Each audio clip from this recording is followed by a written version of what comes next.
7 o'clock. Good evening. I'd like to call to order this special meeting of the Cunningham Town Board, and then that'll be followed by the City Council Committee of the Whole. Will the clerk please call the roll? Trustees Brown. Here. Hazen. Hersey. Here. Jacobson. Miller. Here. Roberts. Here. Wu. Here. Chair Martin. Here. Next on the agenda is public input. Does anyone wish to address the Cunningham Town Board? Okay, seeing none, we move on to resolution number T 2020-02-006R, resolution authorizing the Cunningham Township Assessor to sign a contract with Pictometry International Corporation for orthogonal and oblique imaging. And I understand on the phone we have Lowell Davis. Lowell Davis from the company. Okay, Wayne. Pictometry, yep. So what I'm asking you to do is pass a resolution that will allow me to sign a contract with Pictometry. The cost of the contract is $18,790. I plan to pay for it by using the money left over in my appraisal line. I gave everyone a copy of the where we are financially in the assessor's office. So that's what this is. As you can see, on the personnel side, and we're about 60% through the fiscal year. On the personnel side, we've spent about 55% of our budget. The non-personnel side, we've spent about 20, it's rounded up to 25% of our budget, and overall 48%. So we do have the money. It's not all due up front. Half of it would be due when they fly, and then the other half would be due a year later. So the company came and did a presentation, demonstration a couple weeks ago. Do you guys have any questions? Mary Alice? So I'm still trying to grasp a little bit in terms of how you're going to use this new file, this new technology, to be able to streamline some of the dimensions and the items that have been changed on houses. So if you could just kind of walk me through that again. So basically, we're in the process of remeasuring and reassessing all of our residential properties. For the majority of the township, it hasn't been done in a very long time. You're supposed to do it every 4 years. So what we're going to use this for, they're going to do a flight. It'll be a fresh flight. We have the cards. So what it'll do is it'll help us verify everything faster. A lot of it is verifying. There are a lot of little things we end up picking up, porches, stoops, a lot of DIY decks, the occasional apartment in the garage. What this technology will do will help us go through that faster. So, for example, one of my employees can't go out in the field, right? This would basically allow her to become a field employee, right? It doesn't replace going out. But what it does is it will say, no, you definitely don't need to go out in this one. Everything is right. We can go ahead and enter this card. So it sounds to me like it will reduce the number of houses that you need to physically go out Yes. and measure. Is that correct? Yes. Okay. All right. Thank you. Any other questions? Bill? First, just on the contract, page 4, it lists Lily Wilcock as the contact, I guess. Oh, no, there was an updated contract sent out to you guys, and we got that corrected to my name. Okay. So part of this is, so the township is paying for it. However, we're going to allow for the city, and we got verification from the company we can do this. We're going to allow for the city, community development department, law enforcement, fire, if they want it, to be able to use the technology, have a login basically, so they can use it. We're going to pay for it, we're going to use it, but we get 50 logins, right? At most we'll need 5. So we're going to let other city of Urbana departments use it for their purposes. I'll sit here and tell you right now that, $18,000 every other year looking forward is not something that I can support for the township taking on solely. I support doing it now, 1, because we have the money, and 2, because we're doing this massive thing of putting all our properties into a searchable, queryable database. Going forward, however, I couldn't see the township bearing this entire cost. But, you know, we want to see how the city uses it, see if they find the utility from it, and go from there. So they'll be able to use it. And basically, the city of Champaign does the same thing, except in the opposite. The city of Champaign pays for it. City of Champaign Township gets to use it. Did they renew theirs? They did not for For this this year, year. but they are talking about doing it for following years. Mhm. They were at the end of a 6-year contract. So this is basically a 2-year contract, and if we don't renew it, we don't have anything left, right? We have to give back the imagery and turn off the software, right? Well, so like the imagery is stored on their server, right? We will get a copy of the orthogonal imagery that we get to keep. The oblique imagery is theirs, so they would keep that, but it's going to be on their servers because we need to use their software to log in to use it. Okay. So, I mean, And the orthogonal isn't that much different from what we already Right. get through It's the- CCGIS. the oblique is the added value part that pictometry provides. Okay. And we looked at the demo, and you know how to use Google 3D and fly around and look from different angles in Google Maps. Right. And but that resolution is not nearly as good, and the trees have leaves on them in the Right. Google imagery, Well, and also there's not a measurement tool either. and there's no measurement tool. Okay, so for $10,000 a year, 200 hours, 200 office hours a year, that comes out to about $40, $50. I think, 250 office hours, yeah, so about $40 a day. You think you'd get $40 a day usefulness out of this? I do, absolutely. And it'll, you know, right now, you know, my staff is 4, me plus 4. It'll help me get it back down to 3 sooner rather than later. Okay, thanks. Mary Alice? So, Wayne, you and I had a conversation about concurrency, and perhaps this is I'm sorry. the Oh, concurrency, right? So you said that you had 50 logins. Usually in software contracts, concurrency means that you can only have 50 people on at one time. Now, we're not going to go over that, but that would say that you could have more than 50 logins. So I'm just thinking of the city in terms of how many people they could have logged in. Can I have a clarification from perhaps the sales rep on that? The definition? Yeah, Thank yeah, that's no problem. So you're right about that. It is a 50-person license, so 50 people concurrently can be logged in at any one time. You can actually have 250 people in the system, but only 50 people at one time can be logged in to use the imagery. All right, thank you. Does that answer your question? Absolutely. Okay, thank you. sure. You could have every single employee in the city of Urbana on this system, technically. Okay. Any other questions? Jared? Wayne, just one question. How much is recurring costs versus upfront costs? So half of it, so I think, what is it, like 10% is due at signing? And then up to 50% of the cost will be due once they do their first flight. And then the other 50% is due a year after that first flight. After that, if we don't choose to enter into a new contract, then there's no more cost. We don't get to use the oblique imagery anymore. We'll have the orthogonal imagery forever.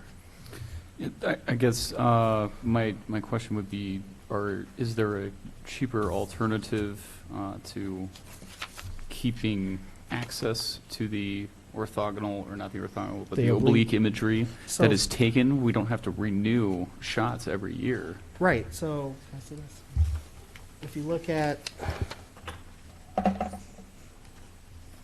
the Pictometry Connect, Lo, can you correct me if I'm wrong, but the Pictometry Connect Yeah. allows for the interface that allow us to actually use the obliques. In theory, we could renew just that part without getting a new flight, is that right?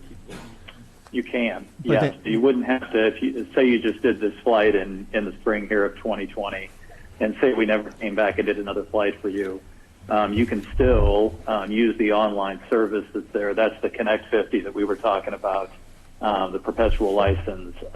If you renew that each year, that allows you to continue to move forward using the imagery as long as you'd like to. Okay. Well, that answered my question. I was just curious if we would be able to pay less to keep seeing what we're at least getting out of this year if we don't seek to seek new imagery year in and year out? You definitely would. Mary Alice? So Jared, thanks for that question, because that was a good question. So right now in the contract, it says we have a quantity of 2. So that means that if we wanted to have only 25 concurrent licenses, it would be 2,200 instead of 4,400. Why is our Yeah, quantity? Is that correct? So the quantity of 2 correlates with the year. So Gotcha. we So have it's one that, each year. Gotcha. since you're paying this over a 2-year time frame, that Connect is in there for 2 years. So you'd be able to view that imagery in 2020 for the full year and then for 2021. After that time frame, then if you wanted to continue to view the imagery, you would just have to re-up. So it would be the 2,200 per year is what it would be for the 50 logins. Sharice? I was absent when you guys did the example, the demonstration. So there's some terms that I don't understand, so I'm going to ask. Orthogonal, what is that? What is it called? Yeah, that too. Okay, so could I get a definition of those the different types of imaging of the, say it again, Jared? Oblique and orthogonal. I know oblique. Say the other one. Orthogonal. Orthogonal. So does that mean like, At an angle down. okay. I'm just, Oh, yeah, if I could on just, top. it's on top, okay. Give a definition of that? What it would kind of look like, or? Lowell, can you handle that?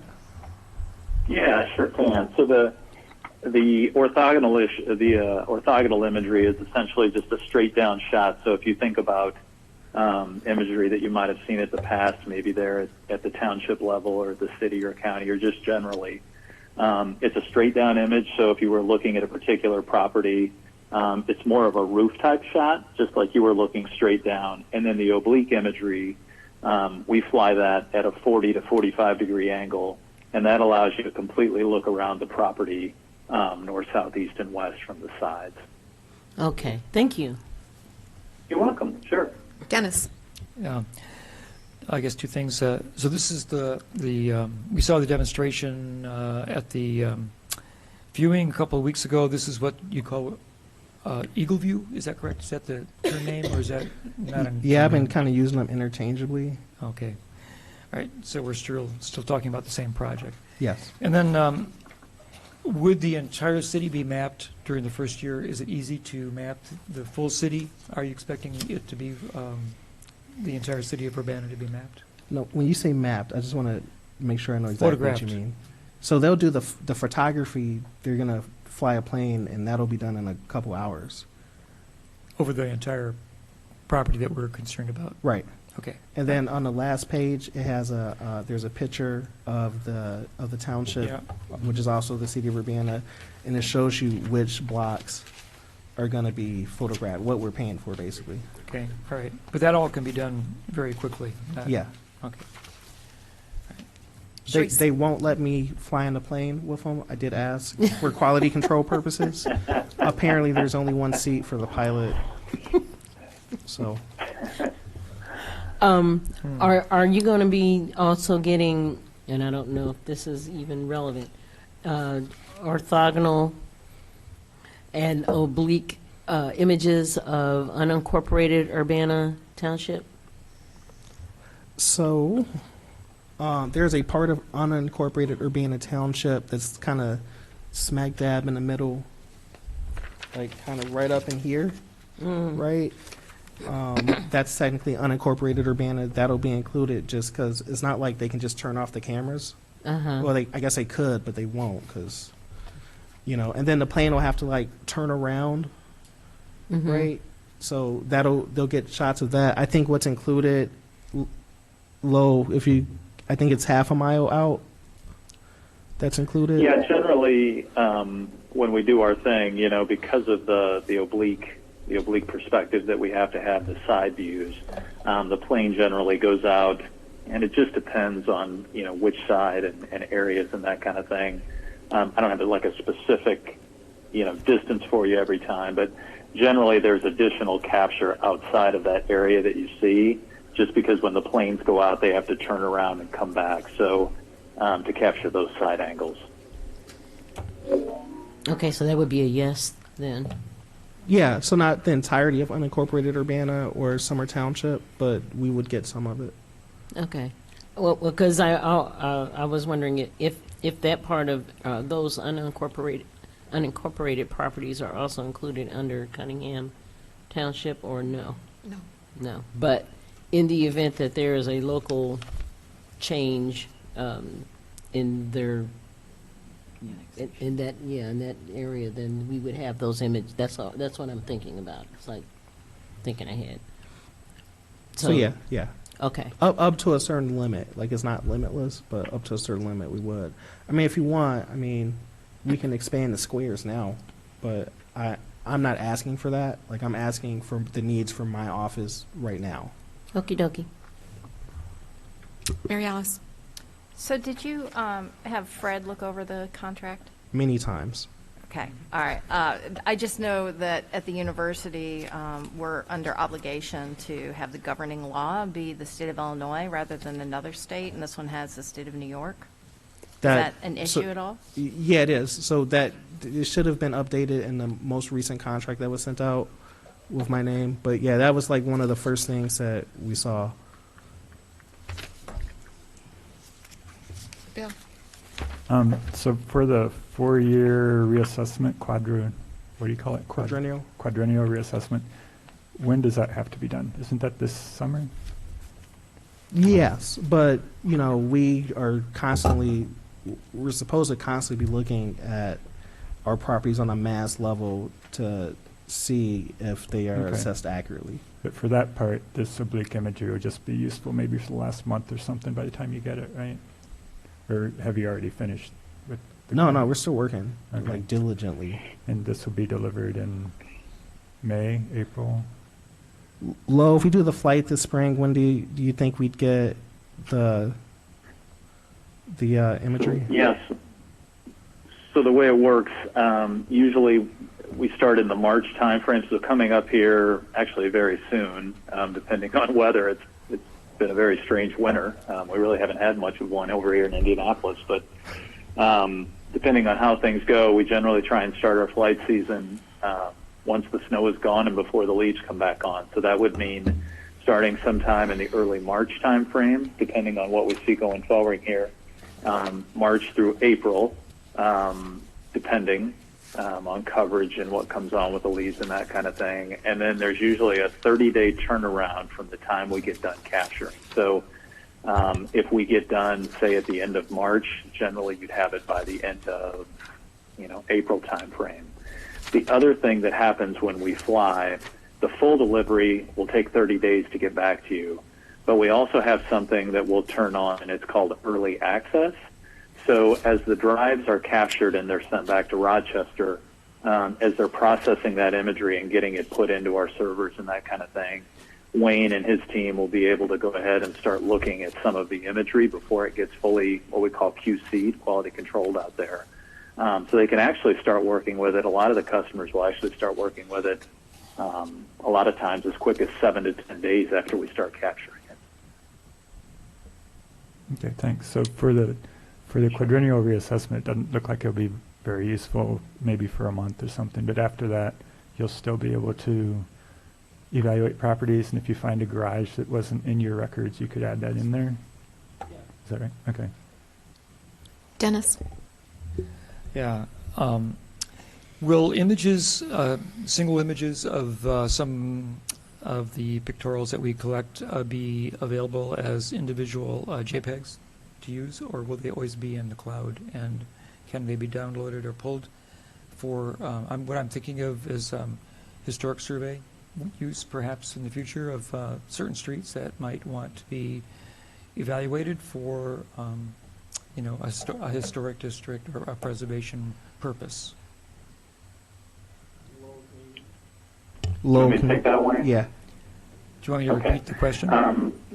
Okay. Yeah, so the nice thing is, one of the things that we do, we've talked a lot about when we fly, we put this on the cloud, we've talked about concurrent users and people being able to pull it in, via web access and that sort of thing, which is nice, and that's how a lot of people are using it these days. But we also put all of this imagery, the ortho imagery that you want to see, that kind of thing, on a hard drive as well, and that is yours to keep and have. So you will have that in whatever format that you want that in. It can be in a JPEG, a Mr. SID, an ECW, whatever that is. So you will always have that hard drive copy of the imagery to use in some of those other instances that you might find advantageous. You mentioned the ortho, but did you also mean the oblique?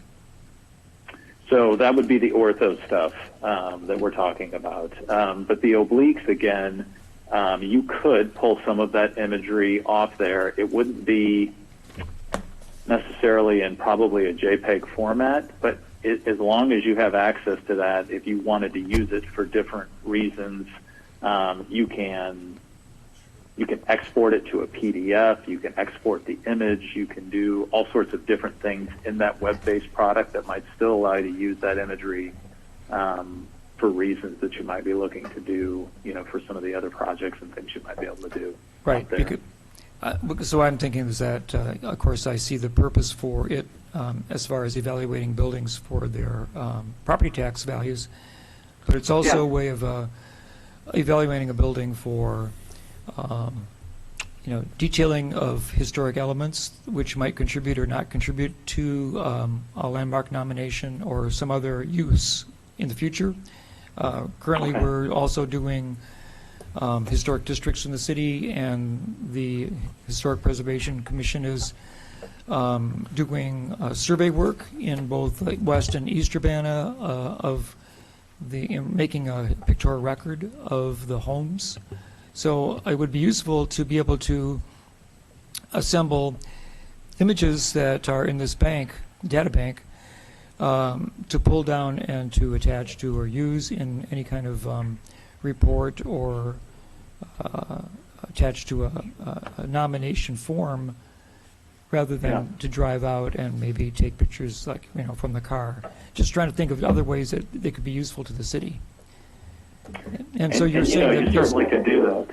So individual sides of the buildings, individual snapshots might be available to be pulled from the database individually or in a train? Yeah, it would. So what you can do in the Connect platform there, that web-based platform, you could go out to the house that you're looking at or what have you. You could go around and look at each side individually. You could export that image. So if you wanted to put it into some sort of an additional resource like a publication, or put it into a book or some sort of something that you have going on detailing some of these historic areas and properties, you certainly can do that. You can export that image out, and you could use it, I think, in the instances that you're talking about, to identify and be able to use, for what you're doing there. Okay, so that's great. So we wouldn't have, there wouldn't be a proprietary problem about attaining an image from that part of the database. There would not, as long as, if you want to pull that image out and you want to use that in a publication or something like that. Right. The only thing we would like to see, if that's going to go out to the public or it's going to go out, in a bigger way, is that we'd like to see, like in the corner there, a reference to the company, that sort of thing, that just, details, that says essentially that, this is a pictometry or an Eagle View image down there is all. Yeah, that's great, because we would do that, any kind of use of that way, if it was coming from our own library database. So that's fine. Thank you. Okay. Sure. We do have a housekeeping item here. I don't think any of us received the latest version of it. It still refers to the state of New York, and so Charlie is going to look to see if he can get a copy. So. Yeah, Mary Alice. So aside from the state of New York and changing the name from Lily to Wayne, were there any other differences between the documents that were sent? No. So those are the only two items? So I mean, that's the item that was sent on Friday, is the one that has your name, but it also still has the state of New York. So if Charlie can't find it, I suppose we can just do an amendment? Sure, you can amend the motion. Yep. Yeah. The State of New York is just in that one place, correct? What page are you looking Page at? Like- 7 of 14. It's actually page 11 on here, but it might be page 7 on here.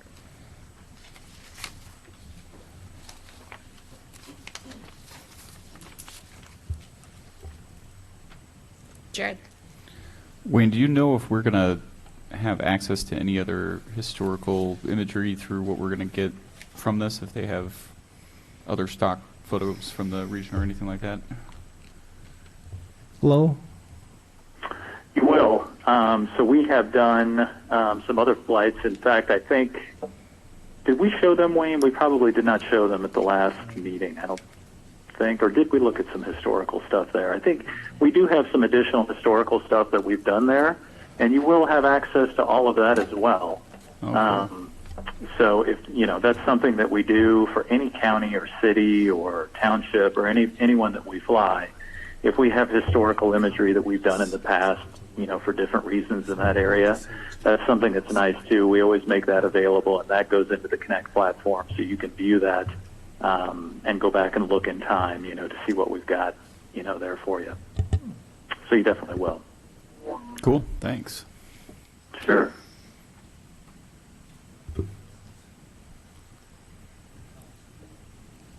I don't think we need printed copies if that's the only change, as long as There's only two they can changes. move, just amending, That- reflecting that when they move. Sure. Mary Alice? I'll move approval of resolution number T 2020-02-006R with the change of, under the contract, section B 7C, that the license will be governed by and interpreted in accordance with the laws of the state of Illinois, with approval. I'll second it. Any further discussion? Seconded by Jared. I do have that contract if you'd like me to email that over to you. I didn't mean to butt in on your meeting, but if you'd like me to email that over to you, I think I have it here. So you folks will have it. Or I can send it to Wayne if you'd like. And the city clerk? And the city revise. clerk, please. Okay.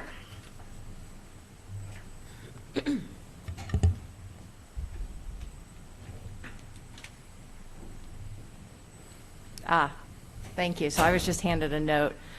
We also need to amend section 6.6, which mentions the state of New York on page 9 to be the state of Illinois.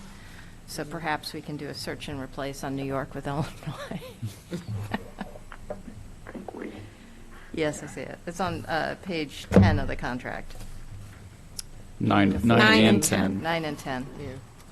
There's So a f- is few- that few allowable? You're sections right, in 6.6. Section 6. And 6.6, which overlaps on page 9 and 10. Is that allowable for us to just do a search and replace on anything that says the state of New York in case we didn't catch anything else? I don't know if that's allowable. What we can do is I can send this back over to Lindsay in the contracting department and make her aware if you tell Wayne there what needs to change yet on the contract, we can go in and we can make that change. And then Wayne can send me an email. I'll send that over to Lindsay in contracting. She'll get that changed and then sent back to you if that's fine. And then also, like, Section C includes non-standard terms, and everything is state of Illinois, and that's on page 13. Mary Alice? The clerk is advising that we do approval pending legal review. That's fine. Would you like to Instead of search and restate your replace. motion, please? All right, let's see here. I will move approval of resolution number T 2020-02-006R, resolution authorizing the Cunningham Township Assessor to sign a contract with Pictometry International Corp. for orthogonal and oblique imaging with a recommendation for approval and legals. Pending legal review. Thank you, pending legal review. To replace the state of New York with the state of Illinois. And any other language that needs to be changed. And the other language that needs to be changed, yes. Okay. Second that extended motion. Okay. Will the clerk please call the roll? Trustees Brown? Hersey? Yes. Miller? Yes. Roberts? Yes. And Wu. Yes. That motion passes. With no further business before the town board, this meeting is adjourned. Thank you very much.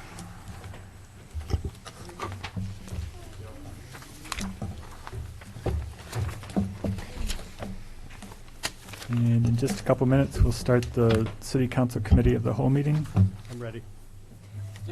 Charlie's ready.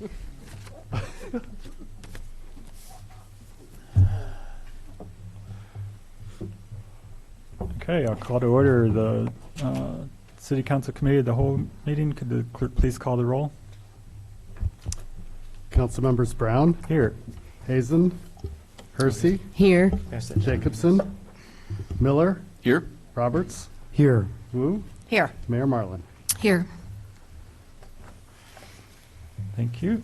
Approval of the minutes of the previous meeting. We didn't get any minutes from the previous meeting yet, so we'll have 2 sets to approve at our next Committee of the Whole meeting. Additions to the agenda? Are there any additions to the agenda? Nope. Presentations and public input. I'm not aware of any presentations. Are there any presentations? No. Okay, we do have a couple of public input cards. One is Reverend Dr. Evelyn B. Underwood on the subject of the Dr. Ellis subdivision sewer problems. She chooses not to address members, but asks that her position be entered into record. She is continuously concerned about the Dr. Ellis subdivision sewer problems. Thank you. Second, we have Amory Gardner. And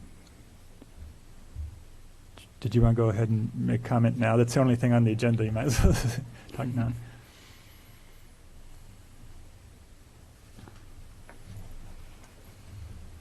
Hello, everyone.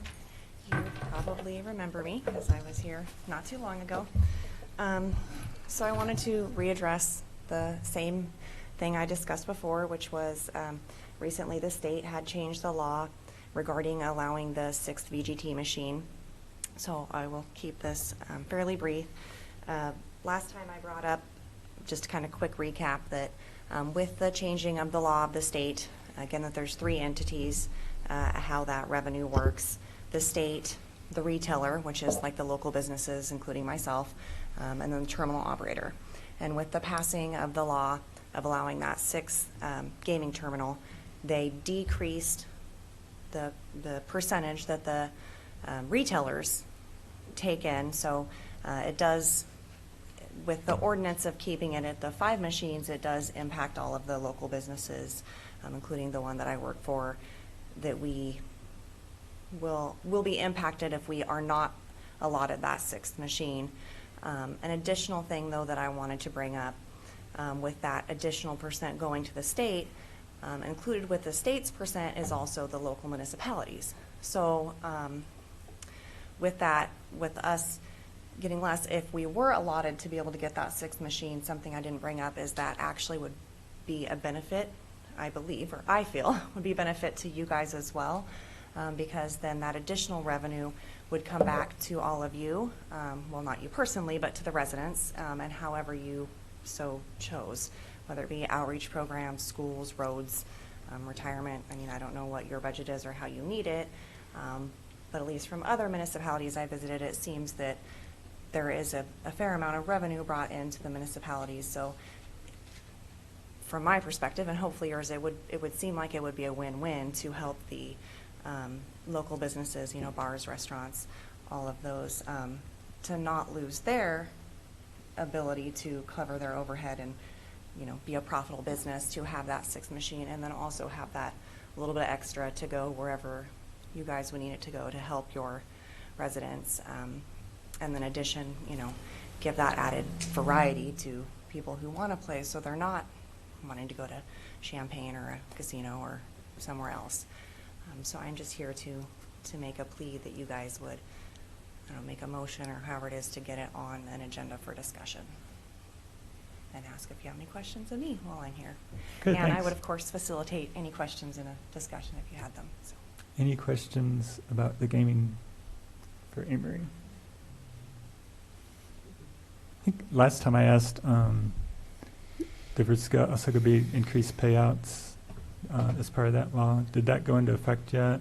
I don't know what their plans are for that. Last I heard, it sounded like there was going to be some specific machines that they were getting ready to pass it on. I can get that information and get it back to you. Is there like an email that I Okay. can send you information to? Yeah, I could get in touch with you, or I could probably look it up. I hadn't gotten around to looking that up. I wondered if you knew, but Yeah. we also get revenue reports. I mean, we can download the revenue reports from I the could give you state. my card if you'd like, if you want to email me. Sure, Okay, yeah, yeah, I will okay. do that, and I will look into that for you. Okay, thank you. Any other Okay. questions?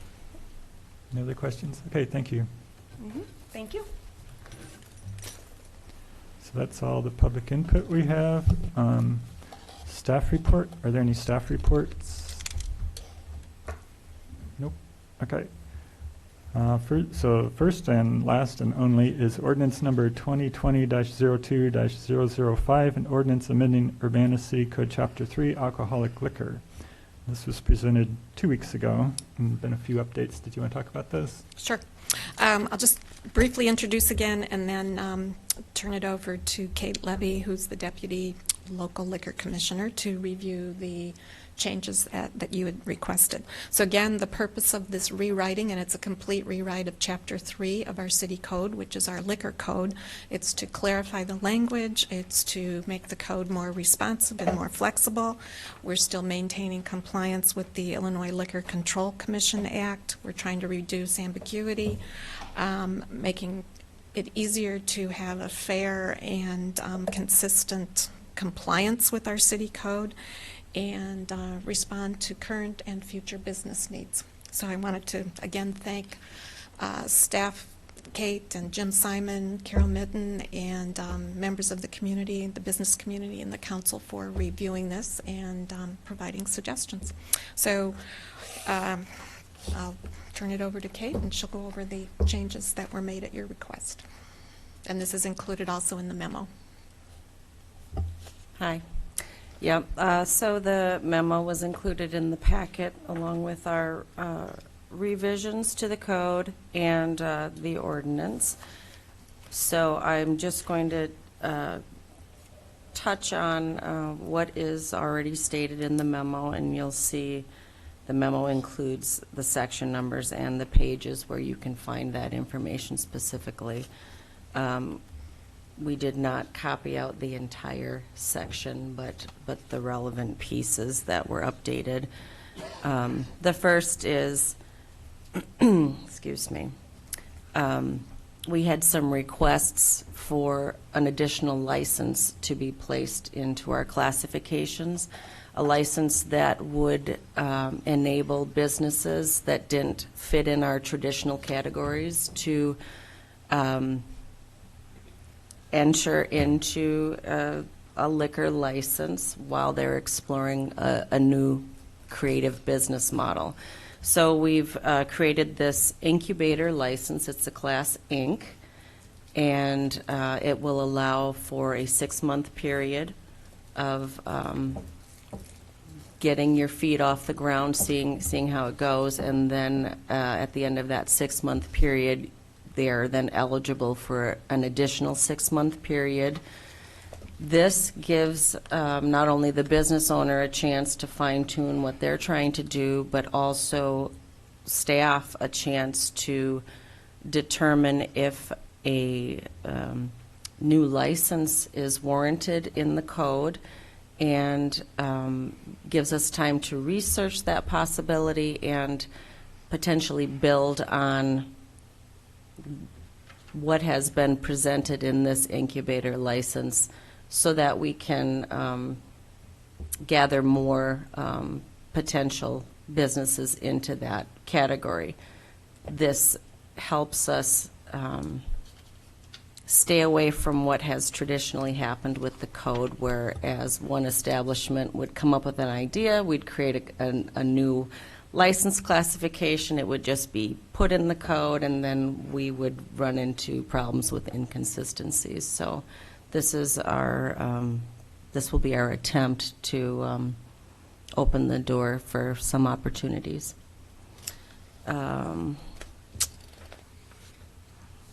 We addressed concerns that were brought about allowing 18, 19, 20-year-olds indoor Class A establishments. When we met on February 3rd, we had proposed to change that to 19, and after public input and council input, we have reverted back to what we currently have in the code for the Class A's, and that is to allow for 18, 19, 20-year-olds in those establishments after 9 p.m. without a parent or legal guardian, as long as the establishment provides in writing to the local commissioner that they're allowing that to happen. And in that reflects too on the rider that we created, the all ages live entertainment events rider that moves the age down to 17. We had proposed the 18, so it moves it down to 17, and so 14 to 17-year-olds can be in establishments with this rider without parents or legal guardians present, and they can be in the establishment an hour before a performance and an hour after a performance ends. The performance must end 11 p.m. is what we're suggesting.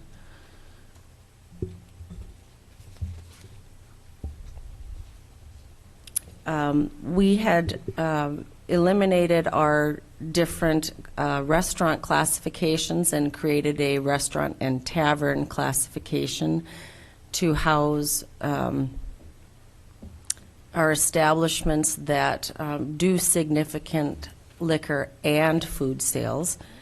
And at the time we proposed this 2 weeks ago, we had a food to liquor sales ratio that we went back and looked at and made the decision to eliminate. So that has been taken out of the code at this point. And just some other housekeeping items. The Bassett training program, when that was set up by the state, they originally had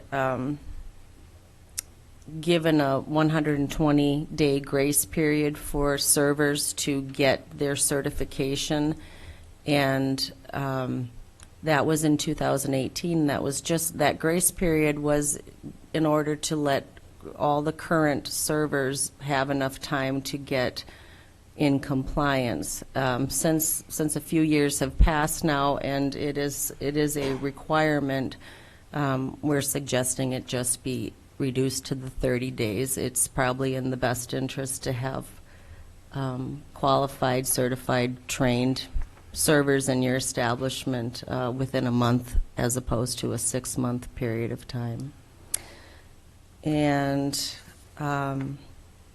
other items, we changed the Class F farmers market license to a Class FM at the request of Councilperson Roberts. Thank you. And we defined the days allowed in our temporary licenses. We had failed to put that in the code, so that will be the licenses for the temporary events can be for multiple day events, 8 consecutive hour periods, and then you can apply to have an additional license for each day of your event. And also a few of the requirements for our applicants. We used to require that our managers of our establishments were U.S. citizens, and now we're removing that. we ran into a problem, I think it was last year's renewal cycle, when we realized that our code called for managers to be citizens, and we ended up having about a dozen in town that were green card holders, but they were not U.S. citizens. We're removing that particular requirement, and the same state law says that if you're a sole proprietor applying for a liquor license, that you must be a resident of the municipality that you're applying in, and we've decided to strike that also from the requirements. We, at this point in time, do not have any sole proprietors. Recently, though, we have had inquiries about that, and so even someone who lived in Champaign then could not have an establishment in Urbana because of that restriction. So that's briefly the changes we've done, if anyone has any questions. Okay, thanks. Any questions for Kate? Dennis? First, just I'm going to comment real briefly, maybe for the benefit of the public. Maybe it's not necessary, but we're talking about the license which allows for all-age live entertainment event rider, and we're saying that we're going to be allowing persons from 14 to 17 to come into the bar or tavern for the event and watch the program or whatever. We're not allowing them to order liquor. We're just allowing them to come in and watch the event. There's still going to be the rules that are applied to underage drinking in those events. Correct. And in the code, there are parameters in place in order to qualify to have that rider. There are things that the establishments need to provide to us, whether it's a security plan or how they're going to deal with wristbanding at certain ages. Yeah. So we're being aware of that possibility. I had two questions.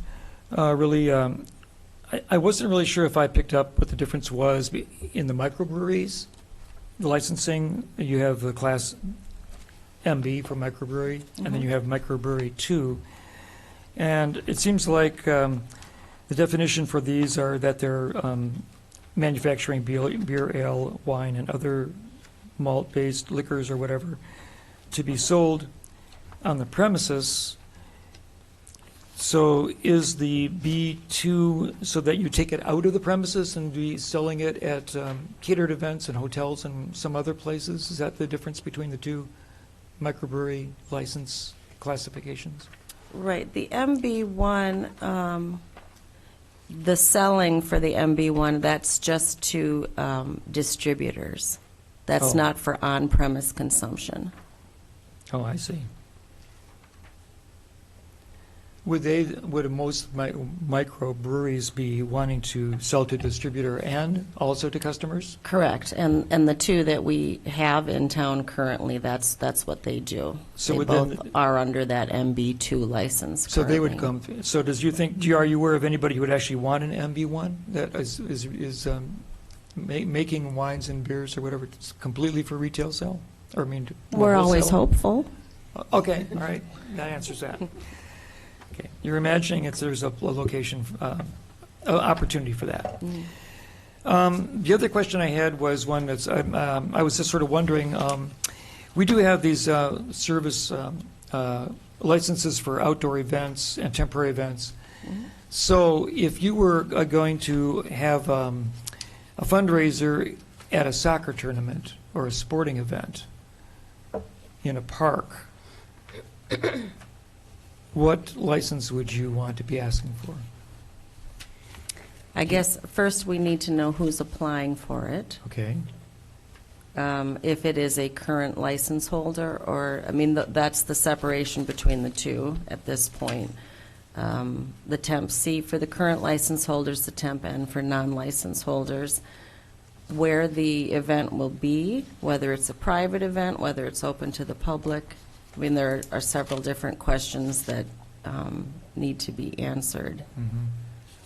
Do you want to give me some more details? No, I just was thinking of what if, I mean, I was trying to imagine at sporting events or whatever, if people were starting to wish to sell refreshments, how would they be classified? I wasn't sure where they would fall in among the various license possibilities. Well, I guess the closest we can liken that to is maybe our Sweet Corn Festival or the Miles at the Pines that they do. And we have someone like Riggs that would get a temporary liquor license to sell and serve during those events. So we're not really specifying like what kind of event or where the event takes place.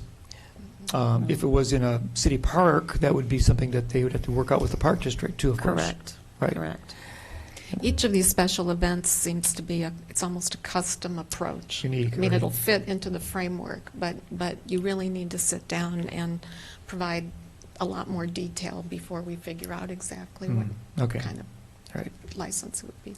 Overall, it looks like this is rather useful direction for our liquor licensing. I mean, it's a little more creative, and I guess it responds to some of the questions that I know Jared's brought up and other retailers have been representing to us. So looks like we're going to try it out and see how this works. Should the vote go that way? Should the vote. Yeah. Any other questions? Mary Alice? So there is a section on who's allowed to work in terms of age restrictions, and it seemed to me, if I could summarize it really quickly, if you're 19, no, I'm sorry. Yeah, if you're 19 and over, you can be a bartender and do just about everything that is related to serving and selling alcohol, and if you're 18, the only thing you can do is serve it and then take payment, but you can't be a bartender. Is that correct? That was my reading of it. Can you refer to the page?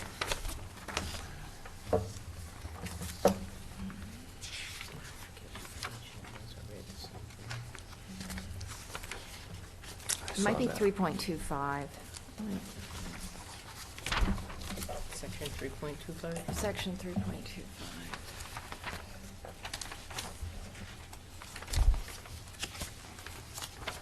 It's on page 9.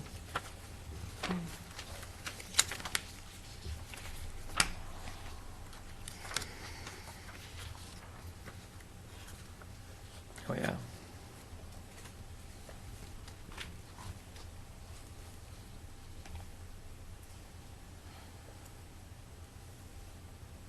I think this is where we matched the parameters that the City of Champaign had in place. I think that's where those particular ages came from. I'd have to double check, and Jim is not here at the moment.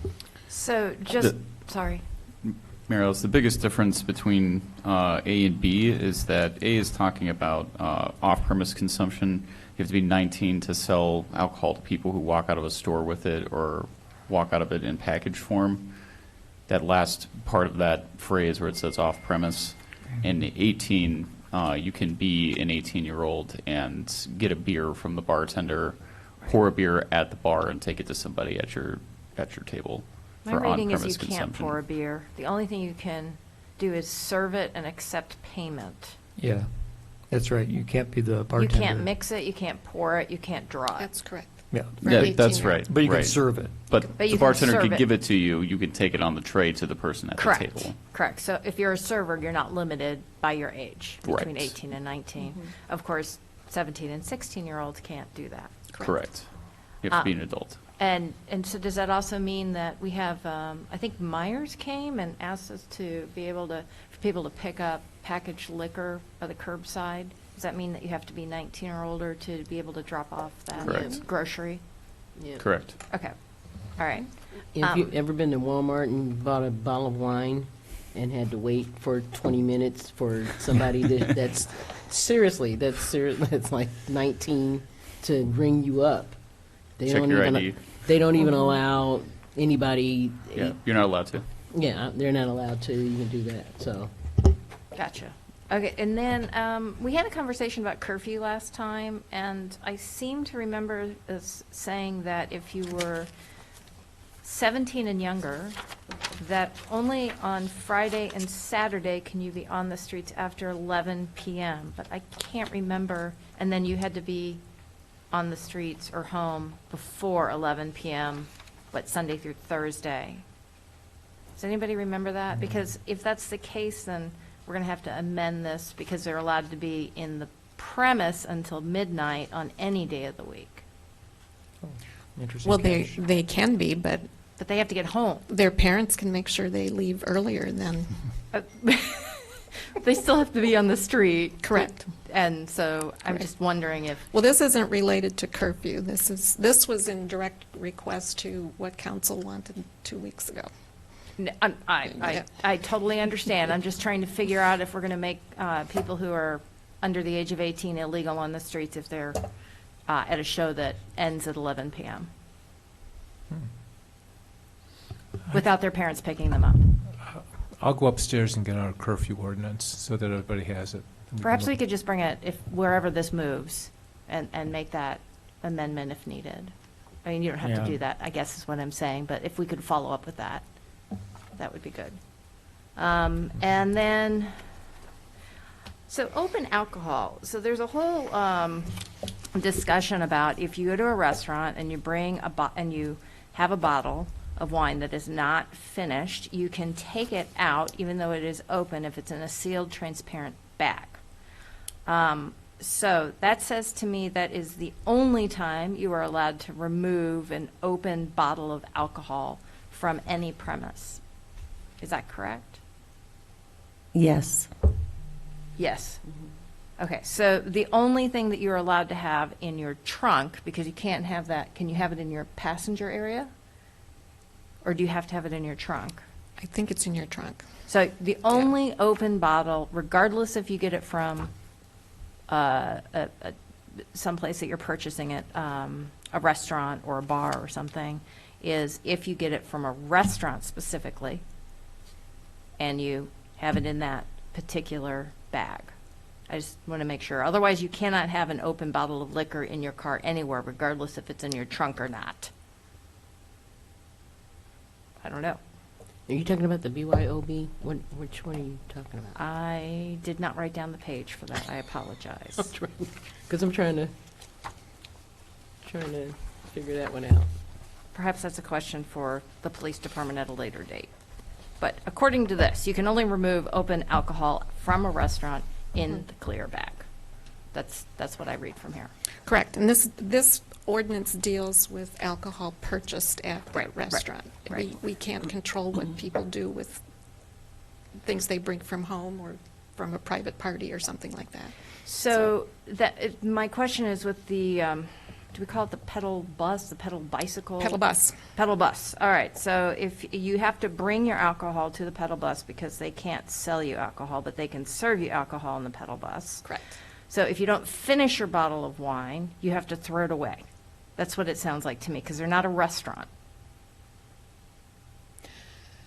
So you're asking, can they take it home from the pedal bus? Correct. Does that ever happen? I don't know if people ever have alcohol left over from the pedal bus. We don't have We pedal don't have a buses yet pedal in bus. Urbana. So your question is, what happens to the open bottles From the pedal bus. from a pedal bus? And perhaps if the answer is this doesn't cover it, maybe we want to institute the same rules that we do for restaurants, but that's up to council. All right, last but not least, my last question is, the very last section, which I think is 362, is reporting of revenue on a monthly basis. I'm sorry. I do see in the pedal bus license. Right. Alcoholic liquor served aboard a pedal bus may only be served in plastic, foam, or paper cups, but I'm not sure if it indicates how it can be brought aboard. This is another, probably Jim Simon has some further input on What page on is this. that, Kate? Page 24.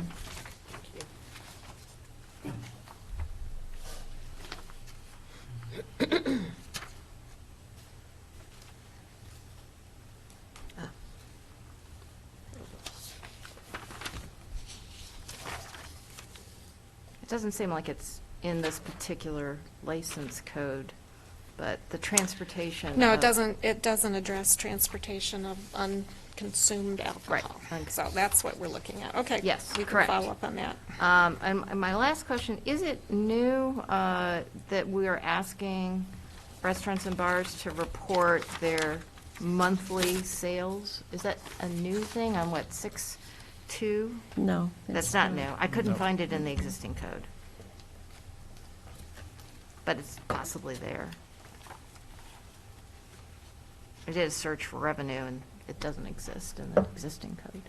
Right. It should be under, in the current code, is it under the Class R licenses? It's also under the catering licenses that It's they're under the catering required to license. submit that information. Right. It should be under the restaurant licenses as well. Okay, but this is more, so we're expanding it? We're eliminating the ratio, the 60/40. No, I understand, but in terms of filing revenue returns, are we expanding the number of licensees that have to report it by month? If you want to, so currently, our Class R license holders, there's a special line on our food and beverage tax forms that they have to fill out. That is to ensure that they qualify to hold the Class R license. So this new classification of the R&T licenses, that would be the same concept. But with the current license, we only do the gross revenues for the year, we don't do it by the month. Unless I'm not reading this correctly. Maybe we could just double check that. Okay. I mean, it would be good to know if we're increasing what we're asking the licensees to report to us. I mean, I know that they file a food and beverage form monthly. Do they? It's due the 30th of the following month Gotcha. for the month prior. For tax purposes. Right, I just didn't find it in the existing code, I couldn't find it, but it's possible that it's there, it's 60-some odd pages. We know. I don't think it's in that part of the code, Mary Alice. I think it's in the fee schedule or somewhere else in the code. I know I used to have to do it every month, so It's required. It may not be part of the liquor code. I don't think it's but part of the liquor code. I think it's elsewhere in the city code. Therese? Well, while we're discussing the liquor stuff, I wanted to also kind of look at the video gaming area. I'm sorry, what's your name again? Amory Gardner. Ms. Gardner was discussing, I noticed that it says that there can't be more than 5 video games, and which was, I think, fine when the state only allowed 5 video games. But if it's going to cause a revenue shift on some level with the owners, and everyone knows I'm not a big video gaming fan. Okay, I'm put that disclaimer out there right now, but at the same time, I also don't want to see our businesses, because we have so many in my ward. But I don't want to see business leave either if we cannot allow for 6 video gaming terminals. Is that going to be an issue? Or is that something that can be amended as needed? Mayor Marlin? That's a policy issue, so it shouldn't be part of this discussion of the liquor ordinance. Video gaming is in the liquor ordinance because the state requires every video gaming parlor or video gaming operator to have a liquor license. But if the council wants to discuss the changing policy, which is a separate policy from this code, that would be a separate discussion. But it can be amended within this. Yeah, if the city council decides to increase the number of video gaming terminals allowed in an establishment from 5 to 6, then the liquor code would be changed to reflect that. But it's not something that should be done through the liquor code. It should be done as a separate policy discussion.